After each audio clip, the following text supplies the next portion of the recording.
के बंदे ने मेरी गाड़ी की तस्वीरें ली हैं? किस हुक्म नामे के तहत उन्होंने मेरे शनाख्ती कार्ड की तस्वीरें ली हैं? किस हुक्म के तहत उन्होंने मेरे गनमैनों के कार्डों की तस्वीरें ली हैं? वो पुलिस वाले हैं, आपके बेल्ट वाले हैं। किस हुक्म के तहत उन्होंने मेरे भाई को गाड़ी से उतार के उसकी तलाशी ली है? किस हुक्म के तहत? मुझे वो हुक्मनामा दिखाएं। डीजी रेंजर्स का है, मुझे दिखाएं, मैं जानूं। डीजी रेंजर्स साहब जाने मैं अभी रोड खाली करता हूँ।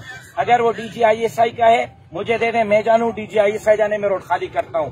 अगर वो hukamnama chief of army staff का है, मुझे दें, मैं जानूं। चीफ ऑफ आर्मी स्टाफ जाने मैं रोड खाली करता हूं।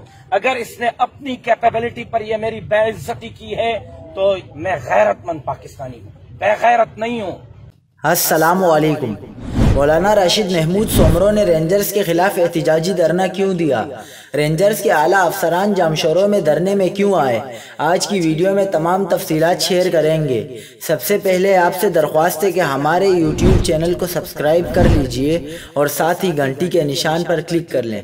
जामशोरो थर्मल पावर के करीब मौलाना राशिद सोमरो का रेंजर्स के खिलाफ एहतिजाजी धरना।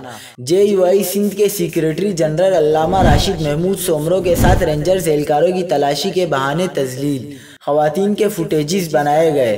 मौलाना राशिद महमूद सोमरो और नासिर महमूद सोमरो के साथ गाड़ी में फैमिली भी मौजूद थी। राशिद महमूद सोमरो की जानिब से रेंजर्स को तारुफ कराने के बावजूद रेंजर्स एहलकारों ने बदतमीजी की और खवातीन के फुटेजेस बनाए, उनके महाफिजों की तलाशी ली, लाइसेंस चेक किए और गाड़ी से उतार कर शनाख्ती कार्ड चेक किए। मौलाना राशिद महमूद सोमरो एहतिजाजन रोड पर धरना देकर बैठ गए। अल्लामा राशिद सोमरो का कहना है कि सड़कों पर पाकिस्तानियों को रोक कर उनकी तजलील करना बंद करें, हमें गोली मार दें मगर आए रोज तजलील करना बंद करें। रेंजर्स के आला अफसरान की जामशोरों में धरने के मकाम आमद पर रेंजर्स ने अपनी गलती तस्लीम कर ली। माफ़ी तलाफी के बाद धरना ख़त्म कर दिया गया है।